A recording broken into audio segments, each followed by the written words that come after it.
Olá, maturidade, Igreja Batista Monte Serra. Meu nome é Adriana e nós estamos aqui para mais um encontro virtual do mês de outubro. Meu nome é Mauro e nesse encontro nós teremos uma palavra muito especial do coração de Deus para os nossos corações através do nosso querido pastor André Santos. Vamos juntos receber o que Deus tem para nós hoje? Olá, queridos irmãos da maturidade, é um privilégio estar aqui com vocês hoje. Eu me chamo André, sou esposo da Michele, pai da Alice, e juntos como família nós servimos nos novas gerações da nossa igreja, da faixa etária de 3 a 8 anos. Deus tem nos dado esse privilégio de semear a palavra nessa terra boa, que é o coração das crianças. E é muito bom estar com vocês aqui hoje, podendo compartilhar um pouquinho da palavra de Deus. Eu estou aqui no ambiente onde nós fazemos semanalmente os nossos encontros com as crianças. E nós temos dentro da nossa programação algo que nós incluímos intencionalmente nesse tempo, pós-pandemia principalmente, que é de reforçarmos todos os domingos a identidade das nossas crianças. Então, todos os domingos após a mensagem, depois do ensino, nós chamamos elas e reforçamos que todas elas são filhos amados de Deus. E é sobre isso que eu gostaria de falar hoje aqui com vocês, sobre sermos filhos amados de Deus, independente da nossa idade. Eu gostaria de compartilhar com vocês hoje um texto que se encontra no livro de Mateus, no capítulo 7, do verso 7 ao 11, que nos diz assim: peçam e receberão, procurem e encontrarão, batam e a porta lhes será aberta, pois todos que pedem recebem, todos que procuram encontram, e para todos que batem e a porta se abre. Respondam: se seu filho lhe pedir pão, você lhe dará uma pedra? Ou se pedir um peixe, você lhe dará uma cobra? Portanto, se vocês que são maus, eu e você, sabem dar bons presentes a seus filhos, quanto mais seu Pai, que está no céu, dará bons presentes aos que lhes pedirem. Esse texto se encontra no Sermão do Monte e ele nos revela a disposição de um Deus que é Pai em ouvir as nossas orações e súplicas.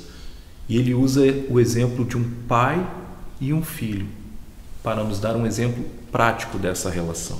Então eu gostaria de relembrar vocês sobre duas verdades que esse texto nos traz. A primeira verdade que esse texto nos traz é que nós somos filhos independentes da idade. Nesse texto que lemos, Jesus, ele usa o exemplo de pai e filho. E esse exemplo não está ali por acaso. Não foi porque faltou outro exemplo para Jesus, mas ele foi intencional. E ele quis usar mais uma vez essa oportunidade com os discípulos para reforçar a sua identidade, ou a identidade deles como filhos amados de Deus. Com o passar dos anos, nós todos assumimos diversos papéis na nossa jornada. Nós nascemos como filhos nessa terra, mas durante a nossa vida assumimos papéis como namorado, noivo, noiva, esposo, esposa, pais biológicos ou espirituais, avós. E certamente, com o passar dos anos, podemos nos esquecer do que é ser filho. Mas Jesus Cristo, aqui ele nos dá a oportunidade, e hoje ele está nos dando essa oportunidade de lembrarmos que somos filhos amados dele. O apóstolo Paulo, na carta aos Gálatas, ele nos diz o seguinte, Gálatas capítulo 4, versos 6 e 7. E, porque nós somos seus filhos, Deus enviou ao nosso coração o Espírito de seu Filho, e por meio dele clamamos, Abba, Pai. Agora você já não é escravo, mas filho de Deus. E uma vez que é filho, Deus o tornou herdeiro dele. Então, a partir desse momento, do momento que Cristo entra na nossa vida, nós passamos a ser filhos amados de Deus. escrevendo esse texto, essa mensagem para compartilhar aqui, eu lembrei, meus pais, graças a Deus, eles ainda estão vivos, moram em Porto Alegre, num bairro bem pertinho. E toda semana eu tento dar uma passadinha na casa deles, tento ir com a minha filha, com a minha esposa, nós vamos juntos lá. E eu lembrei que todas as vezes que eu entro no portão, que a minha mãe ou meu pai vão até o portão me encontrar, a primeira frase que eles falam é: meu filho amado, meu filho, que saudade que eu estava de você. Então, todas as vezes que eu visito os meus pais, quando eu estou perto dele, diante da presença dele, eu sou lembrado e reafirmado como filho. Assim é com o nosso Pai Celestial. É na presença do Pai, é diante dele, que somos lembrados da nossa identidade como filho amado de Deus. Então, a primeira verdade que eu gostaria de compartilhar com vocês é que não importa a sua idade, você jamais deixará de ser filho amado do Pai.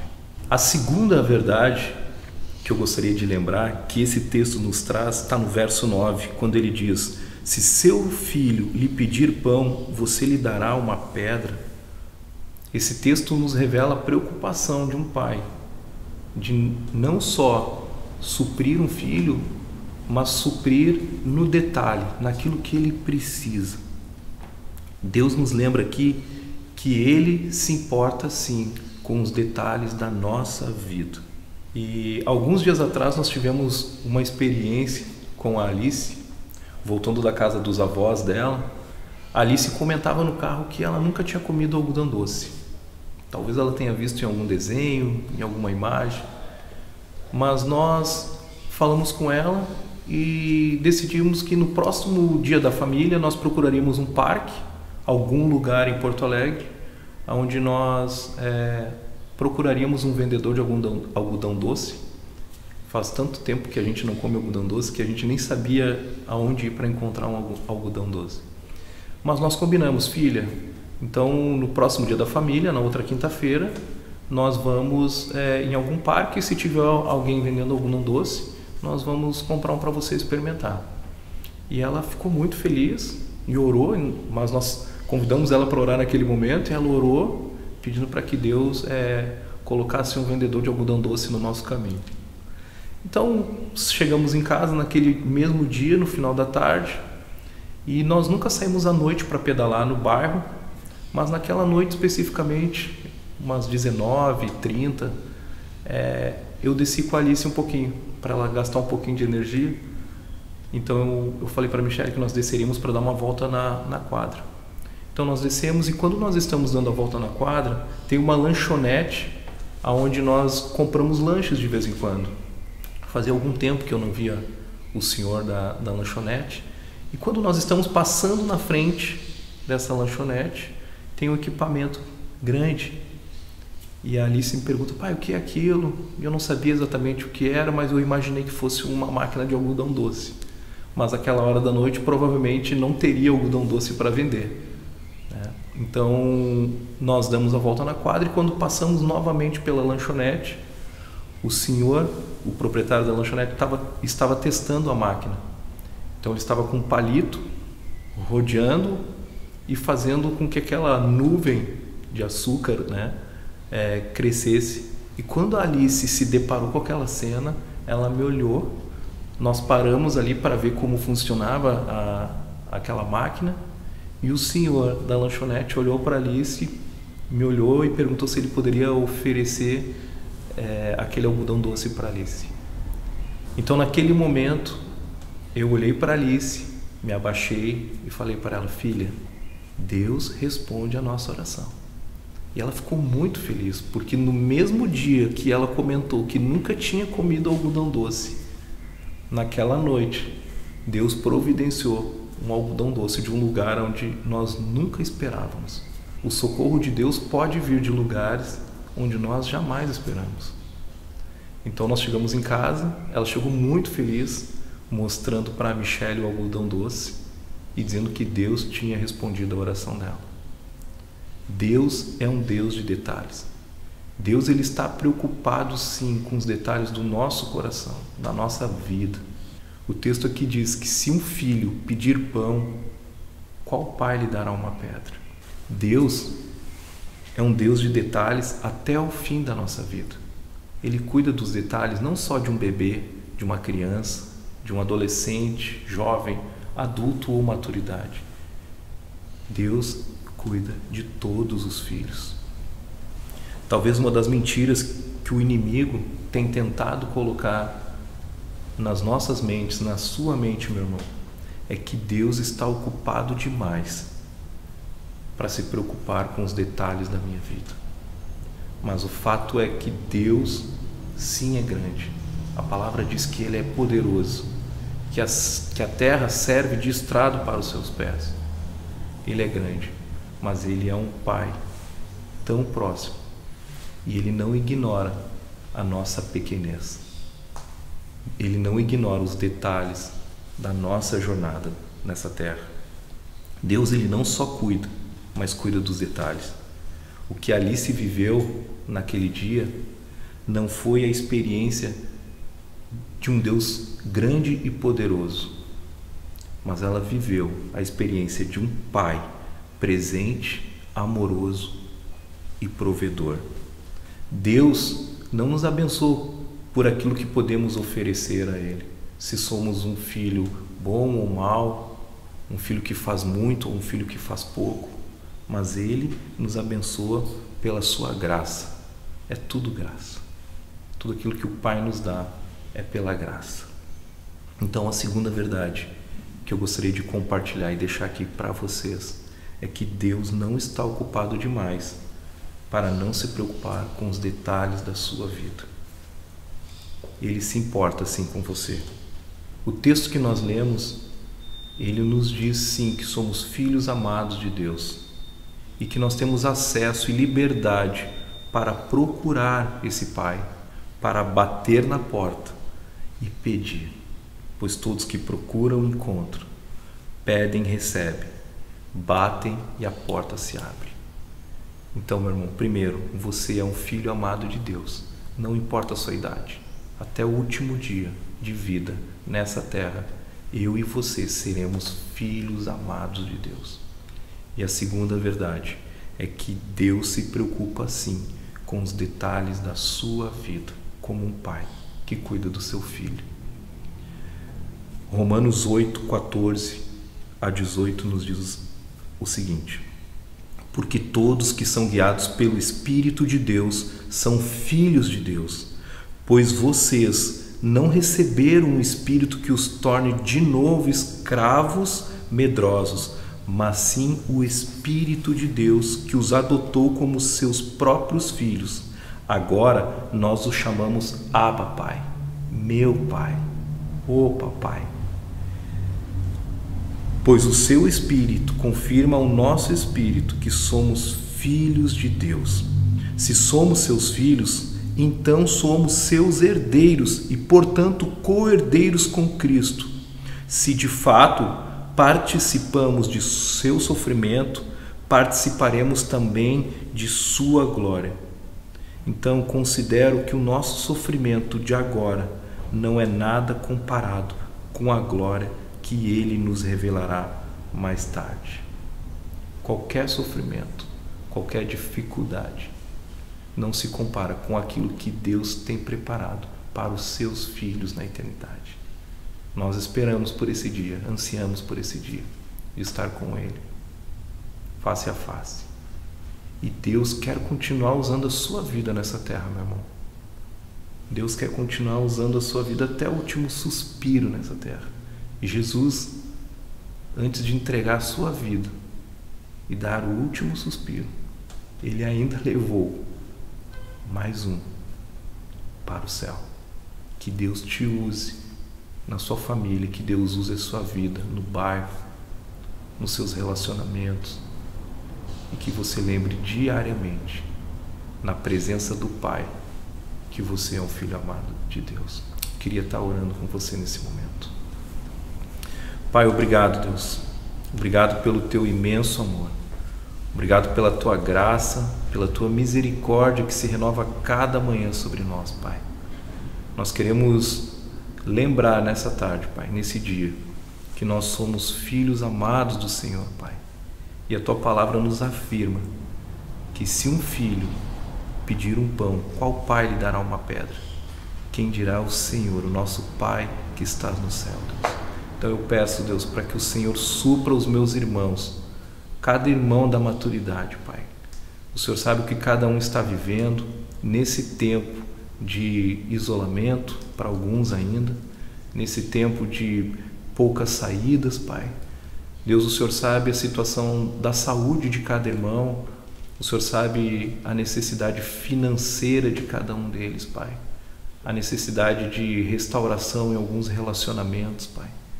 Deus, eu peço para que o Senhor, como um Pai amoroso, Pai, supra os meus irmãos em tudo aquilo que eles precisam, Deus.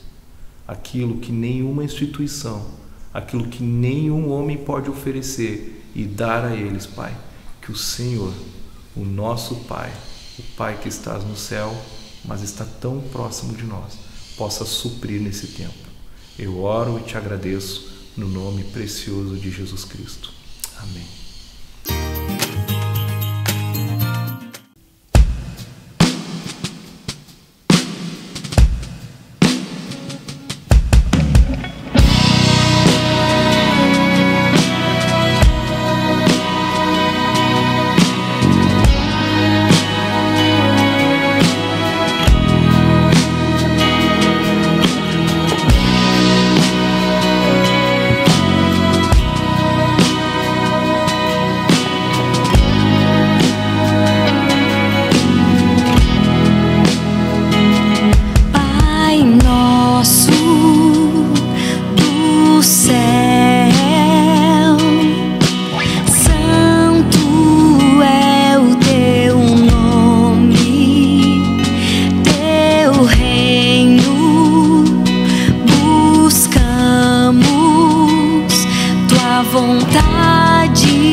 Glória a Deus por sua palavra, sempre viva, ministrando os nossos corações, sendo vivificada pelo Espírito Santo de Deus.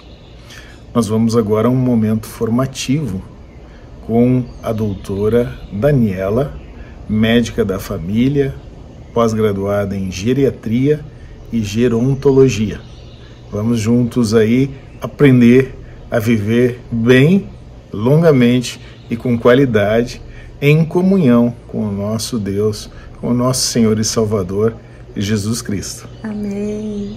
Bom dia, pessoal. Primeiramente, gostaria de agradecer o convite de estar aqui falando para vocês hoje.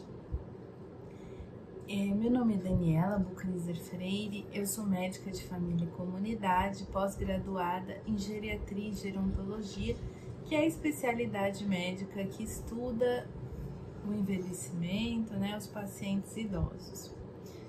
E depois do convite, eu resolvi falar um pouquinho para vocês sobre isso, sobre longevidade saudável, sobre o envelhecimento, que eu acredito que vale a pena a gente viver bastante se for com saúde. Então, eu vou falar um pouquinho hoje sobre Blue Zones. Então, eu não sei se vocês já ouviram falar sobre isso, mas as Blue Zones, ou zonas azuis, são áreas no mundo onde se concentram o maior número de pacientes centenários do mundo. Então, aconteceu um estudo, os cientistas observaram essas populações onde se concentravam esses centenários e estudaram as características dessas populações, o que elas tinham em comum, o que faziam as pessoas que vivem ali viverem bem, acima dos 100 anos. Primeiro que, se vocês pesquisarem depois, essas cidades, elas são cidades muito bonitas, Mas aí eles estudaram características, o que essas pessoas faziam em comum para que elas vivessem tanto. Então, quais cidades são essas no mundo que são consideradas Blue Zones? Icária, na Grécia, uma cidade chamada Icária, na Grécia, Okinawa, no Japão, Loma Linda, nos Estados Unidos, Nicoya, na Costa Rica, e a Sardenha, na Itália. Então, essas são as áreas que se concentram o maior número de centenários no mundo. E quais características essas populações têm em comum? Eles levantaram 9 pilares de comportamentos semelhantes nessas populações. Então, eu vou falar um pouquinho para vocês de cada um deles e vou colocar as minhas considerações também. Então, a primeira colocação é a movimentação a pé ou de bicicleta. Então, o que eles encontraram em comum? Que essas populações se locomovem preferencialmente a pé ou de bicicleta, não usando transporte de carro, ou de outras formas como preferencial. Então, isso entra um pouquinho também na atividade física, que é tão importante no envelhecimento. Então, se a gente puder dar preferência para locomoção a pé ou de bicicleta, isso é um ganho importante na parte física, Então, a primeira coisa que eles colocam é isso, mover-se com naturalidade. O segundo pilar é o propósito. Então, ter um propósito para viver, seja ele qual for, você ter um motivo, Seja a sua família, o seu trabalho, mas ter uma razão de acordar todos os dias e viver, Eu observo muito no consultório que alguns idosos chegam na longevidade sem propósito e não têm um objetivo de vida, vivem tristes, pensando em coisas do passado. Então, é preciso ter uma razão para viver, um propósito. Esse é o segundo pilar da longevidade das Blue Zones. O terceiro seria desacelerar, Então, buscar atividades que levam ao prazer, que levam ao descanso e à paz. através de hobbies, através de meditação ou qualquer atividade que reduza o estresse. Então, a atividade física também, né? Ter o seu hobby, seja ele qual for, isso é importante também para a memória, né? Então, a gente sabe que na prevenção da doença de Alzheimer é muito importante que a gente aprenda coisas novas, né? Então, desacelerar dessa vida, às vezes meio maluca que a gente tem de correria, né? E focar um pouquinho na meditação, na paz, num hobby, numa coisa interessante que estimule a mente. Então, para a doença de Alzheimer também é muito importante aprender coisas novas. Às vezes a gente tem um hobby, né? Eu falo, eu faço crochê, né? Mas faz o crochê automaticamente, nem pensa mais no que está fazendo, né? Ele já faz automático. Então, o correto é a gente aprender um ponto novo, né?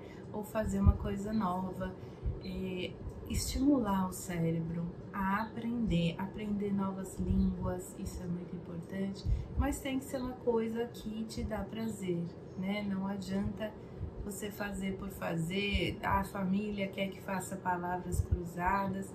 Se você não gosta de fazer e faz por obrigação, não é a mesma coisa que você estar fazendo por prazer ou no desafio de aprender uma coisa nova.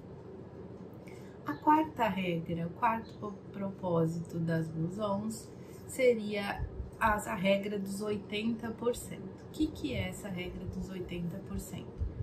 Comer o suficiente que te deixe 80% satisfeito. Então, não é para comer até não poder mais, né? Se embuchar de comida. Não, eles falam que é para comer até ficar 80% saciado. Não em excesso, né? E eu observo também que muitos idosos comem muito pouco. Depois a gente pode falar um pouquinho mais sobre alimentação na idade, com a idade, mas essa regra foi observada e nessas populações. Não comer muito, né? Comer até se sentir 80% satisfeito. A quinta regra seria vinho a 5. O que eles querem dizer com isso? Que a ingesta moderada de vinho, no máximo, segundo eles, 2 taças por dia, com amigos, no happy hour, né? A partir das 5 da tarde ou durante as refeições, seria preconizada. Então, nessa orientação, gostaria de ressalientar que não é orientado o consumo de álcool para quem não tem o hábito, então isso seria para quem já tem o hábito de consumir uma certa quantidade de álcool, de preferência, segundo os estudos, consumir o vinho tinto seco, que tem o resveratrol, que é uma substância benéfica ao organismo, mas segundo alguns estudos mais recentes, não existe nenhuma quantidade de álcool considerada segura, né? O álcool não é uma substância que a gente recomende, apesar dele ter sido observado nessas populações longevas. Os estudos mais recentes, eles desaconselham o consumo de álcool em qualquer quantidade. Mas, né, se for consumido, dê preferência ao vinho tinto seco, ok?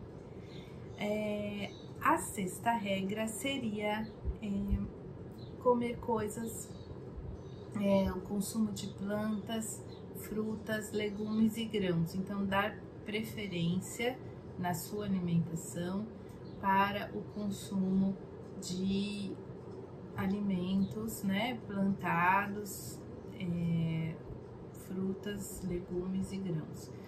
Diminuir o consumo das proteínas animais, né?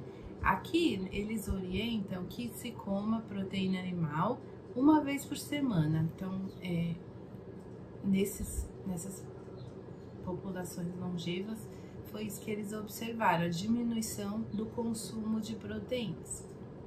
Nesse quesito, eu tenho ressalvas, porque a carne é a única fonte de vitamina B12, né?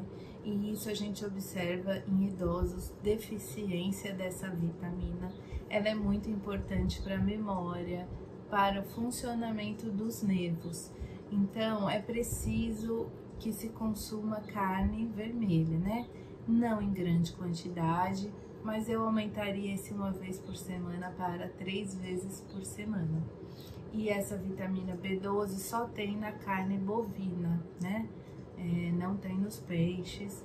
Então, é preciso, o idoso ele tem uma redução do paladar para carnes e às vezes dificuldade na mastigação, mas o consumo de carne é sim importante. Então, nessa regra aqui, eu coloco essa minha ressalva. A 7ª regra seria ter a sua tribo, né? O que eles querem dizer com isso? Ter o seu grupo de amigos, né?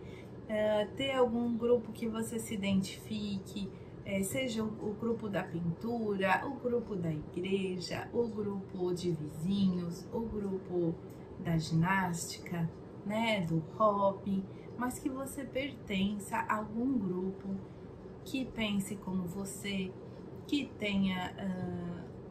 que se reúna, né? Que tenha hábitos saudáveis e que suporte um ou outro, né? Essa parte da convivência. Muitos idosos se isolam, né? Não tem, às vezes, amigos, né? A família é distante. Então, precisa ter um grupo de pessoas que possam te apoiar nesses momentos que você necessite, que pense como você, que se divirta, né? Então, você ter a sua tribo, pertencer à sua tribo. A 8ª regra seria pertencer. Então, pertencer a algum grupo religioso, não importa qual religião ou doutrina, né? Mas que você esteja ligado à fé. Então, é muito legal que vocês tenham esse grupo, eu parabenizo vocês. Então, pertencer a essa congregação ou a qualquer grupo que seja e exercitar a fé, seja ela qual for. E por último, mas não menos importante, o que eles observaram é a família, né? Então, a família é sempre em primeiro lugar. Se tiver a família próxima e participativa, né? Encontrar-se ou estar junto da melhor maneira possível e por mais tempo possível. Então, estar com as pessoas amadas é muito importante. Então é isso, era isso que eu queria falar sobre as Blue Zones, sobre essas características que eles observaram nesses pacientes centenários, né? Então, era isso que eu tinha para falar hoje. Chegamos ao final do nosso encontro do mês de outubro e a gente fica aqui, né? Desejando para vocês um final de semana muito abençoado, cheio da glória do Senhor, da graça do Senhor na vida de vocês, nas suas famílias e até o próximo encontro, né, Mauro? É isso aí. Um beijo grande no coração de toda essa família amada que é a maturidade da Igreja Batista Monte Serra. Amém. Deus te abençoe. Tchau, pessoal. Tchau, pessoal.